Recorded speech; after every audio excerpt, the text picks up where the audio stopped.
Amigos, é uma honra e um privilégio estar com vocês hoje, abordando nos temas mais relevantes e, por vezes, mais espinhosos da nossa existência humana: o dinheiro. Ele está entrelaçado em cada fibra da nossa sociedade, influencia cada decisão que tomamos, desde a mais trivial compra até os maiores investimentos de nossas vidas. O dinheiro é uma força poderosa, capaz de construir impérios e destruir almas, de abençoar e de amaldiçoar. Mas, mais do que tudo isso, a forma como nos relacionamos com o dinheiro revela a verdadeira condição do nosso coração. E a Bíblia, a palavra viva de Deus, tem muito a nos dizer sobre isso. Não apenas conselhos financeiros, mas profundas verdades espirituais que nos advertem e nos libertam. Vivemos em um mundo obcecado pelo materialismo. Somos constantemente bombardeados com a mensagem de que a felicidade, a segurança e o sucesso são medidos pela quantidade de bens que possuímos, pelo tamanho da nossa conta bancária ou pelo prestígio das nossas posses. Essa corrida incessante por mais, essa busca insaciável por acumular, tem levado multidões à exaustão, à ansiedade e a um vazio existencial que nenhuma riqueza terrena pode preencher. Mas será que essa é a verdade de Deus? Será que essa é a vida abundante que Cristo prometeu? A palavra de Deus nos oferece uma perspectiva radicalmente diferente, uma advertência solene e, ao mesmo tempo, uma promessa gloriosa. As advertências de Deus não são para nos restringir ou nos oprimir, elas são para nos proteger, para nos direcionar para a verdadeira prosperidade, para a verdadeira paz, aquela que o dinheiro jamais poderá comprar. Elas são um mapa, um farol no meio de um oceano de enganos, nos guiando para a segurança eterna. Convido você a abrir sua Bíblia comigo, que cada palavra penetre profundamente em sua alma, desafiando suas percepções e transformando sua vida. O primeiro ponto crucial e talvez o mais mal interpretado é a advertência sobre o amor ao dinheiro.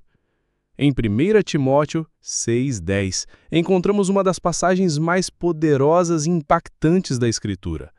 Porque o amor do dinheiro é a raiz de todos os males. E alguns, por cobiçá-lo, se desviaram da fé e se traspassaram com muitas dores.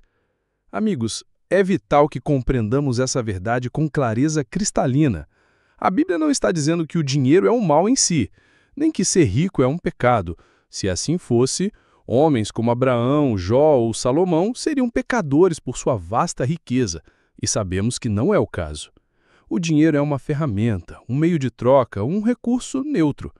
O verdadeiro perigo, o veneno sutil que destrói almas e vidas, é o amor a ele. É quando o dinheiro se torna o objeto da nossa devoção, o foco das nossas paixões, o ídolo que ocupa o lugar que só pertence a Deus. Pense comigo. Quantas vidas foram arruinadas? Quantas famílias foram despedaçadas? Quantos atos de corrupção, engano e violência foram cometidos por causa do amor desmedido ao dinheiro? A história da humanidade está repleta de exemplos trágicos. Pessoas que sacrificaram sua integridade, sua honra, suas amizades mais preciosas e até mesmo a sua própria liberdade, tudo em nome da busca insaciável por mais. Quando o dinheiro se torna o nosso mestre, ele nos escraviza. Ele nos impulsiona a trabalhar incessantemente, a ignorar os clamores da nossa consciência, a endurecer nossos corações para a necessidade alheia e a justificar ações que, em sã consciência, jamais consideraríamos. A advertência de que alguns, por cobiçá-lo, se desviaram da fé é um alerta sombrio para cada um de nós. Não importa quão forte seja a sua fé hoje, a cobiça, o desejo intenso por aquilo que não temos, ou por mais do que já temos, pode, sutilmente, afastar seu coração de Deus. Começa inocente, talvez com um desejo por mais segurança, por uma vida mais confortável, mas aos poucos essa busca se torna um monstro que consome todo o seu tempo, sua energia e seus pensamentos. O tempo que antes era dedicado à oração, ao estudo da palavra ou ao serviço na igreja, agora é preenchido com horas extras de trabalho ou com planos de como adquirir mais. A fé, antes uma chama ardente, começa a esfriar, pois a prioridade mudou. E o resultado é essa dor profunda. Se traspassaram com muitas dores. Uma dor que não é apenas financeira, mas uma dor da alma, do remorso, da ausência do propósito, da ausência da paz que só a presença de Deus pode trazer. É a dor de perceber que se trocou a eternidade pelo efêmero, o verdadeiro pelo ilusório. Essa verdade nos leva diretamente àquela declaração inquestionável de Jesus em Mateus 6,24. Ninguém pode servir a dois senhores, porque ou há de odiar um e amar o outro, ou se dedicará a um e desprezará o outro. Não podeis servir a Deus e a Mamon. Aqui, meus amigos, não há meio termo. A escolha é clara e inevitável. Mamon, nesse contexto, é mais do que apenas o dinheiro, é o sistema mundano de valores que idolatra a riqueza, o poder e as posses. Não podemos ter um pé no reino de Deus e outro pé firmemente plantado no reino de Mamon. Nosso coração, nossa lealdade e nossa devoção se inclinarão para um ou para o outro. Ou Deus será o centro de tudo, ou o dinheiro e a busca por ele o serão. Não há como enganar a Deus. Ele vê o coração, ele sabe o que realmente nos move. Quantas vezes colocamos nossa esperança e nossa segurança em nossas contas bancárias, em nossos investimentos, em nossos bens materiais, em vez de colocá-las no Senhor Jesus? Quando a economia balança, quando o mercado financeiro despenca, quando uma crise inesperada atinge nossas finanças, para onde nossos olhos se voltam? Se nossa segurança está no dinheiro, então a incerteza do mundo nos derrubará, nos encherá de ansiedade e nos roubará a paz. Mas se nossa segurança está no Senhor, Ele é a nossa rocha inabalável, nosso refúgio seguro em meio à tempestade. Jesus nos adverte não para nos tornarmos pobres ou para nos proibir de ter bens, mas para nos libertar da escravidão que o amor ao dinheiro impõe. Ele nos chama a uma vida de liberdade, onde o dinheiro é o nosso servo, não o nosso mestre. Continuando nossa profunda imersão na palavra de Deus sobre o dinheiro, passamos da advertência contra o amor ao ensino sobre a sabedoria na administração e o perigoso engano de colocar nossa confiança nas riquezas terrenas. Como filhos de Deus, somos chamados a ser mordomos fiéis dos recursos que Ele nos confia, e não meros acumuladores. Deus é o provedor de tudo. O Salmo 24:1 nos lembra: do Senhor é a terra e a sua plenitude, o mundo e aqueles que nele habitam. Isso significa que tudo o que temos, tudo o que possuímos, não é realmente nosso. Somos apenas administradores temporários, mordomos dos bens do grande proprietário. E como mordomos, somos chamados a usar esses recursos com sabedoria, com discernimento e de uma forma que glorifique a Deus e abençoe o próximo. Provérbios 3:9 nos desafia a uma atitude de honra e reconhecimento. Honra ao Senhor com os teus bens e com as primícias de toda a tua renda, e se encherão os teus celeiros abundantemente e transbordarão de vinho novo os teus lagares. Aqui, meus amigos, está um princípio divino poderoso e eterno. Honrar a Deus com os nossos bens não é apenas uma sugestão, é um mandamento que fala sobre a prioridade do nosso coração. Significa dar a Ele o primeiro e o melhor de nossa renda, as primícias, não o que sobra depois de todas as nossas despesas e desejos. É um ato de fé radical, um testemunho de que confiamos nele mais do que em nossa própria capacidade de gerenciar ou acumular. É um reconhecimento de que Ele é a fonte de toda a nossa provisão. Quando priorizamos Deus em nossas finanças, demonstramos que Ele é o Senhor de todas as áreas da nossa vida. E a promessa que se segue não é de uma riqueza terrena garantida, mas da certeza de que nossas necessidades serão supridas e que experimentaremos a sua fidelidade de maneiras que transcendem a lógica e a capacidade humana. É a bênção da suficiência em Cristo, a paz de saber que Deus é fiel. No entanto, a tentação de acumular e de confiar nas riquezas é constante em nosso mundo. Jesus, com sua sabedoria inigualável, nos advertiu contra a cobiça em Lucas 12:15 e disse-lhes: acautelai-vos e guardai-vos de toda a cobiça, porque a vida de qualquer não consiste na abundância do que possui. Essa é uma verdade libertadora que vai contra tudo o que o mundo nos ensina.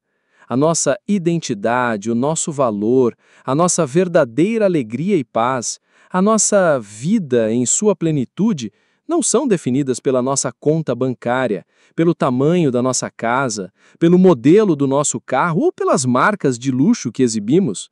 A sociedade nos bombardeia com mensagens de que mais é melhor, de que a felicidade está na próxima aquisição, no acúmulo de bens, no status que as posses podem conferir. Mas Jesus, com autoridade divina, desmascara essa mentira. A verdadeira vida, a vida abundante que ele oferece, não se encontra nas coisas materiais, que são perecíveis e insatisfatórias. Ela se encontra em um relacionamento profundo com ele, em um propósito que transcende o egoísmo, em um caráter que reflete a imagem de Cristo. A parábola do rico e insensato, narrada logo após essa advertência em Lucas 12, é um espelho contundente para a nossa alma. O homem tinha uma colheita tão abundante que seu coração se encheu de orgulho e autossuficiência.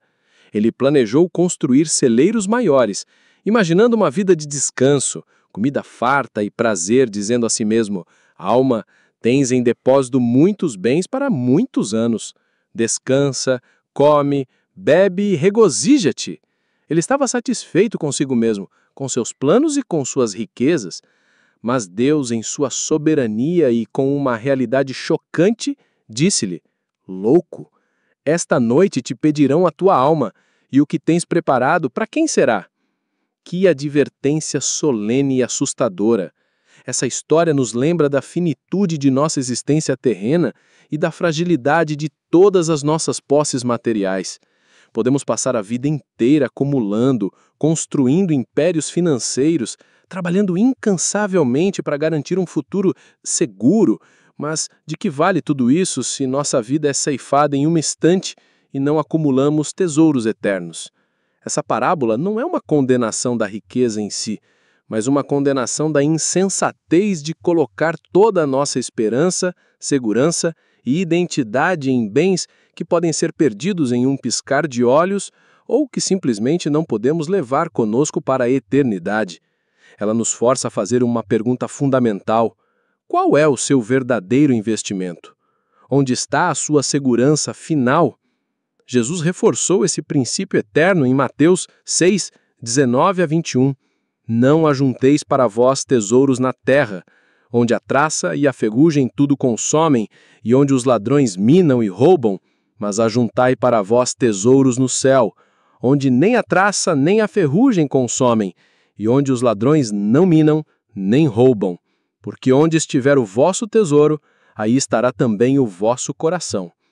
Essa é a essência da sabedoria financeira de Deus, uma sabedoria que transcende qualquer manual de finanças humanas. Onde você está investindo sua energia mais preciosa, seu tempo, seus recursos, em coisas que são efêmeras, que podem ser corroídas pela traça, pela ferrugem, que podem ser rogadas, desvalorizadas pela inflação ou simplesmente perdidas em uma crise, ou em algo eterno, inabalável, algo que ninguém pode tirar de você, algo que dura por toda a eternidade. Quando investimos em nosso relacionamento com Deus, dedicando tempo à oração, ao estudo da sua palavra, à comunhão com outros crentes, estamos acumulando tesouros no céu. Quando investimos em nosso crescimento espiritual, buscando a santidade e o caráter de Cristo, estamos acumulando tesouros no céu. Quando usamos nossos recursos para abençoar o próximo, para aliviar o sofrimento, para espalhar o Evangelho, para sustentar a obra de Deus no mundo, estamos acumulando tesouros que nenhuma crise pode abalar. Nosso coração inevitavelmente seguirá o nosso tesouro. Se nosso tesouro está no mundo, nosso coração estará preso às ansiedades e incertezas do mundo, em constante medo da perda. Mas se nosso tesouro está no céu, nosso coração estará em paz, ancorado na segurança eterna de Deus, livre para viver com propósito e alegria. Amigos, chegamos à parte final e, de muitas maneiras, a mais libertadora de nossa exploração sobre o que a Bíblia nos adverte a respeito do dinheiro: a generosidade, a confiança plena em Deus para a provisão e a busca prioritária do reino de Deus. Não é suficiente apenas evitar o amor ao dinheiro ou administrá-lo com prudência. A Bíblia nos chama a uma vida de dar, Há uma vida de fé em que a nossa segurança não está nas nossas finanças, mas no próprio Deus. A generosidade não é apenas um ato de bondade humana, ela é um reflexo do caráter de Deus. Nosso Deus é um Deus que dá, que é infinitamente generoso. Ele nos deu a vida, o breto, tudo o que temos. E, sobretudo, Ele nos deu seu Filho unigênito, Jesus Cristo, para que tivéssemos a vida eterna. Como seus filhos, somos chamados a imitar essa generosidade não como uma obrigação legalista ou uma penalidade, mas como uma alegria e um privilégio. 2 Coríntios 9:7 nos instrui de forma clara e poderosa. Cada um contribua segundo propôs no seu coração, não com tristeza ou por necessidade, porque Deus ama o que dá com alegria. Essa passagem é fundamental para entendermos a perspectiva de Deus sobre o dar. O foco não está na quantidade que se doa, mas na atitude do coração. Deus não se impressiona com o tamanho do cheque, mas com o tamanho do coração por trás do cheque. Dar com alegria, com um coração voluntário e disposto, é o que realmente Deus valoriza. Ele não quer doações forçadas ou dadas por culpa ou por um senso de obrigação externa. Ele quer ofertas que brotam de um coração grato e generoso, um coração que reconhece que tudo o que possuímos vem dele e que deseja participar da sua obra. Quando damos com alegria, demonstramos que nossa confiança não está nas nossas economias, mas no Deus que nos capacita a ter o que dar. A verdadeira generosidade é um ato de adoração, um testemunho visível da nossa fé e um reconhecimento da soberania de Deus sobre todas as nossas posses. E por que Deus nos encoraja a dar? Não é porque Ele precise do nosso dinheiro. Ele é o Rei do Universo, o Criador e mantenedor de todas as coisas. Ele é o dono do gado sobre milhares de montanhas, como diz o Salmo 50. Ele nos invita a dar porque, ao fazê-lo, nos alinhamos com o seu coração. Ele nos convida a participar da sua obra, a sermos seus parceiros na propagação do Evangelho em um mundo perdido e no cuidado com os necessitados, os órfãos, as viúvas, os marginalizados. E, incrivelmente, ao darmos, somos os maiores beneficiados. Recebemos a alegria de ser um canal de bênção, de ver o reino de Deus avançar e experimentamos a fidelidade de Deus em suprir as nossas próprias necessidades de maneiras que jamais poderíamos imaginar. As palavras de Jesus em Atos 20:35 ecoam através dos séculos com uma verdade profunda e muitas vezes paradoxal para a mente humana, uma verdade que desafia a lógica do mundo. Mais bem-aventurado é dar do que receber. No mundo, a busca é por receber, por acumular, por ter, por possuir. O egocentrismo é a força motriz. Mas Jesus inverte essa lógica. A verdadeira bem-aventurança, a mais profunda felicidade, a mais duradoura satisfação e alegria não vem do que acumulamos para nós mesmos, mas do que somos capazes de compartilhar, do que somos capazes de ofertar, de como abençoamos a vida de outros, de como somos generosos com o que Deus nos deu. A generosidade abre o coração, quebra as algemas do egoísmo, amplia nossa perspectiva, nos conecta com a dor e a necessidade do próximo e, acima de tudo, nos alinha com o próprio coração de Deus, que é o doador de todas as boas dádivas. Finalmente, e talvez a advertência mais libertadora e a promessa mais reconfortante de todas, é de não nos preocuparmos excessivamente com o amanhã, mas de confiarmos em Deus para suprir nossas necessidades. Em um mundo de instabilidade econômica, de notícias alarmantes, de incertezas políticas e sociais, o medo do futuro e a ansiedade financeira são um fardo esmagador para muitos, roubando-lhes o sono, a alegria e a paz. Mas em Filipenses 4:19, o apóstolo Paulo, inspirado pelo Espírito Santo, nos dá uma promessa gloriosa e inabalável. O meu Deus, segundo as suas riquezas em glória, há de suprir cada uma de vossas necessidades em Cristo Jesus. Essa é a promessa para aqueles que colocam sua confiança em Deus e buscam viver de acordo com sua vontade. Não é uma promessa de riqueza material para todos, nem de ausência de desafios ou dificuldades. Mas é a certeza, a garantia divina de que nossas necessidades genuínas, não os nossos desejos desenfreados, mas as nossas necessidades, serão supridas por aquele que possui todas as riquezas em glória. Ele conhece o que precisamos antes mesmo de pedirmos. Ele é nosso provedor, nosso sustentador, nosso refúgio. Essa promessa nos liberta da escravidão da preocupação, do medo paralisante do futuro, da compulsão de acumular descontroladamente. Ela não significa que não devemos trabalhar, planejar ou ser prudentes. Significa que, mesmo em meio às incertezas da vida, podemos descansar na certeza de que Deus é fiel para cuidar de nós. Jesus ilustrou essa verdade de forma tão bela e prática em seu Sermão da Montanha, em Mateus 6, 25 a 34. Uma passagem que merece ser lida, meditada e praticada a cada dia de nossa vida. Por isso vos digo, não andeis ansiosos pela vossa vida, quanto ao que haveis de comer ou beber, nem pelo vosso corpo, quanto ao que haveis de vestir. Não é a vida mais do que o alimento, e o corpo mais do que o vestuário? Olhai para as aves do céu, que nem semeiam, nem cegam, nem ajuntam em celeiros, e vosso Pai Celestial as alimenta. Não vale vós muito mais do que elas? E qual de vós, por mais que se preocupe, pode acrescentar um côvado da sua estatura? E quanto ao vestuário, por que andais ansiosos? Olhai para os lírios do campo, como eles crescem, não trabalham, nem fiam. E eu vos digo que nem mesmo Salomão, em toda a sua glória, se vestiu como um deles. Pois se Deus assim veste a erva do campo, que hoje existe e amanhã é lançada no forno, quanto mais a vós, homens de pequena fé. Não vos inquieteis, pois, dizendo, que comeremos? Ou, que beberemos? Ou, com que nos vestiremos? Porque todas essas coisas os gentios procuram. De certo, o vosso Pai Celestial bem sabe que necessitais de todas essas coisas. Mas buscai primeiro o reino de Deus e a sua justiça, e todas essas coisas vos serão acrescentadas. Essa é a essência do ensinamento de Jesus sobre o dinheiro e a preocupação. Ele nos adverte a não nos preocuparmos ansiosamente com as coisas materiais, nem a buscar essas coisas como nossa prioridade principal. O mundo, em sua cegueira espiritual, persegue essas coisas com um desespero que rouba a paz e a alegria. Mas nós, como filhos de Deus, temos um Pai Celestial que conhece cada uma de nossas necessidades, que se importa conosco infinitamente mais do que com as aves de céu ou com os lírios do campo, e que está pronto para supri-las. A condição, meus amigos, é clara. Buscai primeiro o reino de Deus e a sua justiça. O que isso significa?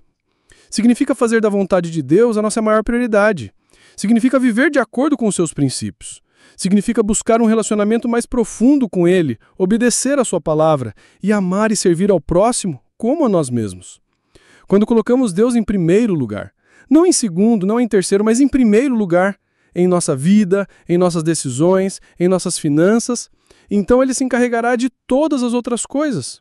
As preocupações com o dinheiro perdem o seu poder sobre nós. Não significa que não teremos desafios ou que a vida será sempre fácil, mas significa que teremos a paz inabalável e a provisão fiel de Deus em meio a qualquer circunstância. A Bíblia, portanto, não nos deixa no escuro sobre o dinheiro. Ela nos adverte sobre os perigos mortais do amor a ele, nos ensina a administrá-lo com sabedoria, discernimento e honestidade, e nos chama a uma vida de generosidade abundante e de confiança radical e incondicional em Deus para toda a nossa provisão. Que possamos, a partir de hoje, examinar os nossos corações com honestidade brutal em relação ao dinheiro. Que possamos nos arrepender de qualquer idolatria. Que possamos quebrar as cadeias da cobiça e da ansiedade que nos prendem. Que possamos amar o Criador e não a criação. Que possamos ser bons mordomos de cada recurso que Deus nos confia, generosos no nosso dar e inabaláveis em nossa confiança nele, o único que pode suprir todas as nossas necessidades e nos dar a verdadeira vida abundante. Que Deus o abençoe e o guie em cada passo de sua jornada para a glória dele. Amém.